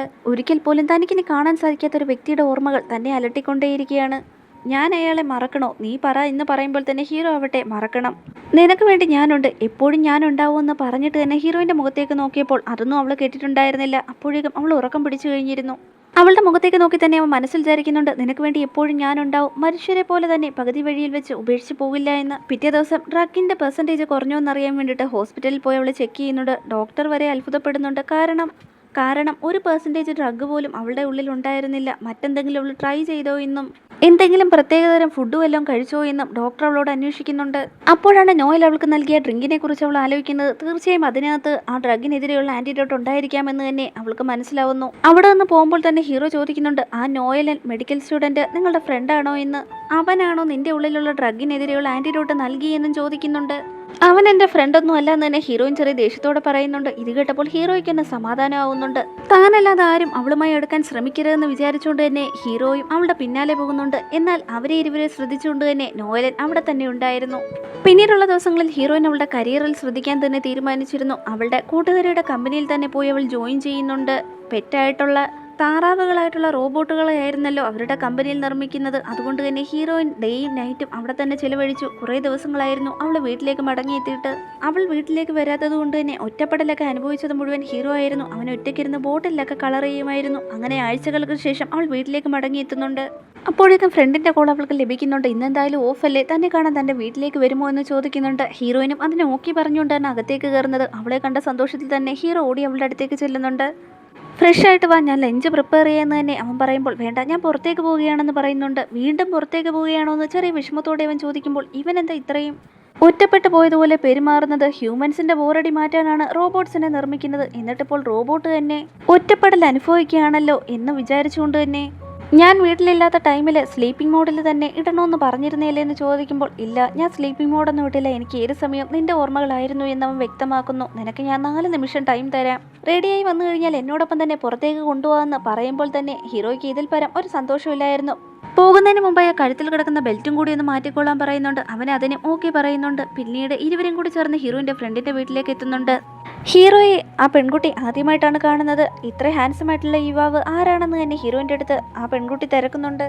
എൻ്റെ റോബോട്ട് ബോയ് ഫ്രണ്ട് എന്ന് ഹീറോയിൻ പറയുമെന്ന പ്രതീക്ഷയിൽ തന്നെ അവനാവട്ടെ അവളുടെ കയ്യിൽ പിടിക്കാനായി പോകുന്നുണ്ടെങ്കിലും അവളാവട്ടെ ചാടിക്കേറി എൻ്റെ ഡിസ്റ്റന്റ് റിലേറ്റീവിൻ്റെ മകനാണെന്ന് പറയുന്നുണ്ട്. അതേസമയം അവൻ്റെ മുഖത്ത് വിഷാദം നിറയുന്നുണ്ട്. പെട്ടെന്ന് തന്നെ അവിടെയുള്ള താറാവിനെ കണ്ടിട്ട് അതിൻ്റെ അടുത്തേക്ക് അവൻ പോകുന്നുണ്ട്. നിന്റെ എക്സ് ബോയ് ഫ്രണ്ടിന് ഗവൺമെൻറ് കോൺട്രാക്ട് ലഭിച്ചു എന്നറിയാൻ സാധിച്ചു. അവൻ വലിയ പണക്കാരനാവാൻ പോവുകയാണല്ലോ എന്ന് പറയുമ്പോൾ തന്നെ ഹീറോയിനാവട്ടെ അവൻ എത്ര പണക്കാരനായാലും ഞാനും റിച്ച് ആവും, കാരണം അവൻ്റെ പക്കൽ നിന്നുള്ള 5% തൻ്റെ പക്കൽ വന്ന് ചേരുമെന്ന് തന്നെ അവൾ നല്ല കോൺഫിഡൻ്റ് ആയി പറയുന്നുണ്ട്. ഇങ്ങനെ ഒരുപാട് പണവും നിനക്ക് വന്നു ചേരും, കരിയറിൽ ഷൈൻ ചെയ്യുകയും ചെയ്യാം. അപ്പോൾ നിനക്കൊരു ബോയ് ഫ്രണ്ടിനെയും കൂടി വെച്ചൂടെ? ഈ പയ്യനെ എന്തുകൊണ്ട് ബോയ് ഫ്രണ്ട് ആക്കിക്കൂടാ എന്ന് ചോദിക്കുന്നുണ്ട്. ഇത് കേട്ട ഹീറോയുടെ കയ്യിലിരുന്ന് താറാവ് നിലത്തേക്ക് വീഴുകയും ചെയ്യുന്നുണ്ട്. ഇത് കണ്ടിടഞ്ഞ തന്നെ അവളുടെ ഫ്രണ്ട് ആവട്ടെ ഇത്ര ചെറുതായി പറഞ്ഞിട്ട് പോലും അവൻ എങ്ങനെ കേട്ടെ എന്ന് ചോദിക്കുന്നുണ്ട്. നീ എത്ര അകലെ നിന്ന് പറഞ്ഞാലും എത്ര പതുക്കെ പറഞ്ഞാലും അതൊക്കെ അവന് കേൾക്കാൻ സാധിക്കും. ദയവ് ചെയ്ത് ഇങ്ങനെയുള്ള കാര്യങ്ങളൊന്നും നീ ഇവിടെ വെച്ച് പറയരുതെന്ന് തന്നെ ഫ്രണ്ടിനോട് അവൾ ഓർമ്മപ്പെടുത്തുന്നുണ്ട്. പിന്നീട് അവളുടെ ഫ്രണ്ട് ആവട്ടെ എല്ലാവർക്കും ടീ സെർവ് ചെയ്യുന്നുണ്ട്. ഇലക്ട്രോലൈറ്റ് വാട്ടർ അല്ലാതെ ഹീറോ മറ്റൊന്നും കുടിച്ചിട്ടില്ലല്ലോ. ഈവൻ ചൂടുള്ളതൊന്നും കുടിക്കില്ല എന്ന് പറഞ്ഞ് തന്നെ ഹീറോയിൻ ആവട്ടെ അവൻ്റെ കയ്യിലിരുന്ന ടീ ആവട്ടെ വാങ്ങിച്ചു മാറ്റി വെക്കുന്നുണ്ട്.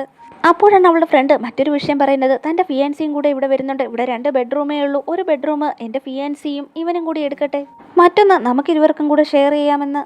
അതൊന്നും പറ്റില്ല, ഞാൻ ലിയയുടെ റൂമിൽ തന്നെ കിടന്നോളാം എന്ന് ഹീറോ ചാടിക്കയറി പറയുന്നുണ്ട്. എന്തുകൊണ്ടും അത് തന്നെയാണ് നല്ലതെന്ന് ഹീറോയിനും തോന്നുന്നുണ്ട്. വേറൊന്നും കൊണ്ടല്ല, അവളുടെ ഫിയാൻസിയോടൊപ്പമാണ് ഹീറോ റൂം ഷെയർ ചെയ്യുന്നുണ്ടെങ്കിൽ തീർച്ചയായും അവന് റോബോട്ടാണെന്നുള്ള വിവരം കണ്ടുപിടിക്കാൻ സാധ്യതയുണ്ട്. അതുകൊണ്ട് തന്നെ നീ എൻ്റെ ഫിയാൻസിയും ഒരു റൂം ഷെയർ ചെയ്തോളൂ, ഞാനും ഇവനും ഒരു റൂം ഷെയർ ചെയ്തോളൂ എന്ന് തന്നെ ഹീറോയിൻ പറയുന്നുണ്ട്. നടക്കട്ടെ നടക്കട്ടെ എന്ന് തന്നെ അവളുടെ ഫ്രണ്ടും കളിയായി പറയുന്നുണ്ട്. ഹീറോയിൻ അവിടെ റൂമിലെത്തിയ ഉടനെ തന്നെ ഒരു ബെഡ്ഷീറ്റ് എടുത്ത് ഹീറോയുടെ കയ്യിലേക്ക് കൊടുത്തിട്ട് നീ താഴെ തന്നെ ബ്ലാങ്കറ്റ് വിരിച്ച് കിടന്നു എന്ന് പറയുന്നുണ്ട്. ഹീറോയിൻ നന്നായി ബെഡിൽ കിടക്കുകയും ചെയ്യുന്നു. ഹീറോ അവിടെ വിഷമിച്ച് നിലത്തേക്ക് ഇരുന്നിട്ട് തന്നെ അവളോട് ചോദിക്കുന്നുണ്ട്, നിനക്കിപ്പോൾ എന്നെ ആവശ്യമില്ലേ? നീ ഇപ്പോൾ വീട്ടിലേക്ക് പോലും വരാറില്ല, ഭക്ഷണം കഴിക്കാറില്ല, എന്നോടൊപ്പം ടൈം സ്പെൻഡ് ചെയ്യാറുമില്ല. അവളിൽ നിന്ന് മറുപടിയൊന്നും ലഭിക്കാത്തത് കൊണ്ട് തന്നെ വല്ലാതെ വിഷമിച്ച് ഹീറോ ആവട്ടെ കൂനി കൂടി അവിടെ തന്നെ ഇരിക്കുന്നുണ്ട്. പെട്ടെന്ന് തന്നെ ഹീറോയിൻ എഴുന്നേറ്റിട്ട് എല്ലാം പറഞ്ഞു കഴിഞ്ഞു, താഴെ നല്ല തണുപ്പായിരിക്കും, ഇവിടെ വന്ന് കിടന്നു എന്ന് തന്നെ അവൻ്റെ അടുത്ത് പറയുന്നുണ്ട്. അവൻ സന്തോഷത്തോടെ തന്നെ ബെഡിലേക്ക് കിടന്നിട്ട് നിന്നോടൊപ്പം തന്നെ ഈ ബെഡിൽ കിടക്കാമോ എന്ന് ചോദിക്കുന്നുണ്ട്. അതെ, ഇവിടെ തന്നെ കിടന്നു എന്നും പറഞ്ഞ് അവൻ്റെ കവിളിലേക്ക് തൊടുമ്പോൾ ഹീറോ ആവട്ടെ അടുത്ത ലെവലിലേക്ക് പോകാമെന്ന് പറഞ്ഞ് തൻ്റെ മോഡ് ആക്ടിവേറ്റ് ചെയ്തിട്ട് അവളുടെ അടുത്തേക്ക് ചെല്ലുമ്പോൾ അവളാവട്ടെ ഞാനിപ്പോൾ വളരെ ടയേർഡാണ്, ഇപ്പോഴത്തേക്ക് നമുക്ക് ഇരുവർക്കും ചേർന്ന് ഇങ്ങനെ കിടന്നാൽ മാത്രം മതിയെന്ന് അവൾ പറയുന്നുണ്ട്. ഉടനടി ഹീറോ ആവട്ടെ ഇനി മുതൽ എന്നും ഇങ്ങനെ ചേർന്ന് കിടന്ന് തന്നെയാണ് ഉറങ്ങാൻ പോകുന്നതെന്ന് ചോദിക്കുമ്പോൾ അതേ എന്ന് ഹീറോയിനും പറയുന്നുണ്ട്. ഇപ്പോൾ ഞാൻ വളരെ ഹാപ്പിയാണ്, എൻ്റെ ഹാർട്ട് ബീറ്റ് വരെ റേസ് ആവുന്നുണ്ട്, വേണമെങ്കിൽ ഒന്ന് തൊട്ട് നോക്കുമെന്ന് തന്നെ ഹീറോ അവളുടെ അടുത്ത് പറയുന്നുണ്ട്. ഹേർട്ടോ? നിനക്ക് ഹേർട്ടൊന്നും ഇല്ല എന്ന് ഹീറോയിൻ പറയുന്നുണ്ടെങ്കിലും അവനവട്ടെ അവളുടെ കൈ പിടിച്ച് ദാ തൊട്ട് നോക്കിക്കോ, ഹാർട്ട് ബീറ്റ് കേൾക്കാമെന്ന് പറയുമ്പോൾ ശരിക്കും ഹാർട്ട് ബീറ്റ് കേൾക്കുന്നുണ്ടായിരുന്നു. ശരി, ഇപ്പോൾ ഉറങ്ങാൻ നോക്ക്, നാളെ എനിക്ക് ഒരുപാട് ജോലികൾ ഉള്ളയാണെന്ന് അവൾ പറയുമ്പോൾ തന്നെ ഹീറോ കണ്ണുകൾ അടയ്ക്കുന്നുണ്ട്. പെട്ടെന്ന് തന്നെ ഹീറോയിനാവട്ടെ കണ്ണുകൾ തുറന്ന് അവൻ്റെ മുഖത്തേക്ക് നോക്കിക്കൊണ്ട് മനസ്സിൽ വിചാരിക്കുന്നുണ്ട്, ശരിക്കും ഇവനൊരു ഡിഫക്റ്റീവ് റോബോട്ട് തന്നെയാണ്. എല്ലാ റോബോട്ടുകളും മനുഷ്യർക്ക് കമ്പനി കൊടുക്കാൻ വേണ്ടിയിട്ടാണ് നിർമ്മിതമായിരിക്കുന്നത്, എന്നാൽ ഇവനാവട്ടെ ഞാൻ കമ്പനി കൊടുക്കണമെന്ന് വിചാരിച്ചുകൊണ്ടാണ് ഇരിക്കുന്നത് എന്നും വിചാരിച്ച് ചിരിച്ചുകൊണ്ട് തന്നെ അവളാവട്ടെ കണ്ണുകൾ അടച്ചുറങ്ങുന്നുണ്ട്. പിറ്റേ ദിവസം എഴുന്നേറ്റ് വന്നപ്പോൾ തന്നെ ഹീറോ ആവട്ടെ അവർക്ക് വേണ്ടിയിട്ടുള്ള ബ്രേക്ക്ഫാസ്റ്റ് ഒക്കെ തയ്യാറാക്കിയിട്ടുണ്ടായിരുന്നു. വളരെ ടേസ്റ്റി ആയിട്ടുള്ള ഫുഡ് ആയതുകൊണ്ട് തന്നെ ഹീറോയിൻ്റെ ഫ്രണ്ട് ആവട്ടെ എൻ്റെ വീട്ടിൽ ഷെഫായിട്ടിരിക്കാമോ എന്നുവരെ അവനോട് ചോദിക്കുന്നുണ്ട്. അവിടെ നിന്ന് പോകുന്നേരം ഹീറോയിൻ്റെ ഫ്രണ്ട് ആവട്ടെ ഹീറോയ്ക്ക് വേണ്ടിയിട്ട് താറാവിൻ്റെ 2 മുട്ടകൾ കൊടുത്തിരുന്നു. വേറൊന്നും കൊണ്ടല്ല, അവന് താറാവിനെ ഇഷ്ടമായതുകൊണ്ട് തന്നെ 4 ദിവസങ്ങൾ കൂടി കഴിയുമ്പോൾ അതിൽ നിന്ന് കുഞ്ഞുങ്ങൾ വിരിയുമെന്ന് പറഞ്ഞാണ് അവൻ്റെ പക്കലേക്ക് കൊടുത്തത്. ഹീറോ ആവട്ടെ അത് സൂക്ഷിച്ച് തന്നെയാണ് കൊണ്ടുവന്നതും. ഇത് താഴെ വീണാലും ഒടിയില്ല, നീ എന്തിനെങ്ങനെ ഭദ്രമായി തന്നെ ഇത് പിടിച്ചിരിക്കുന്നതെന്ന് ഹീറോയിൻ ചോദിക്കുന്നുണ്ട്. അതൊന്നും എനിക്കറിയില്ല, എനിക്ക് താറാവുകളെ വളരെ ഇഷ്ടമാണ്. ആദ്യമായിട്ടാണ് ഞാൻ താറാവ് കുഞ്ഞുങ്ങളെ കാണാൻ പോകുന്നത്. അതുപോലെ നമ്മൾ ആദ്യമായിട്ട് കാണുന്നതെല്ലാം നമ്മുടെ മനസ്സിൽ ആഴത്തിൽ പതിയുമെന്ന് പറഞ്ഞുകൊണ്ട് തന്നെ അവൻ ആദ്യമായി കണ്ണുകൾ തുറന്നപ്പോൾ ഹീറോയിനെ കണ്ട ആ കാഴ്ച ആലോചിച്ചിട്ട് തന്നെ അവൻ്റെ മുഖത്ത് പുഞ്ചിരി വിടരുന്നു. ഇവിടെ നമ്മുടെ ഡ്രാമയുടെ ഫസ്റ്റ് പാർട്ട് അവസാനിച്ചിരിക്കുകയാണ്. ഡ്രാമയിൽ കുറച്ച് കൂട്ടുകാർ എന്നോട് പേര് പറയാൻ ആവശ്യപ്പെട്ടിട്ടുണ്ടായിരുന്നു. ഹായ് ഇസ, അൻഷ, ഷെഫീഖ്, ഫൈനു. നിങ്ങൾക്കെല്ലാവർക്കും സുഖമാണെന്ന് വിശ്വസിക്കുന്നു. തീർച്ചയായും ഡ്രാമ കണ്ടാൽ കമൻറ്റ് ചെയ്യാൻ മറക്കണ്ട. മനുഷ്യനും റോബോട്ടും തമ്മിലുള്ള പ്രണയം സാധ്യമാണോ അല്ലയോ എന്നൊക്കെ നമുക്ക് നെക്സ്റ്റ് പാർട്ടിലൂടെ അറിയാം. അപ്പോൾ നെക്സ്റ്റ് പാർട്ടുമായി ഉടനടി തന്നെ കാണാം. വീണ്ടും കാണും വരെ ബൈ ബൈ.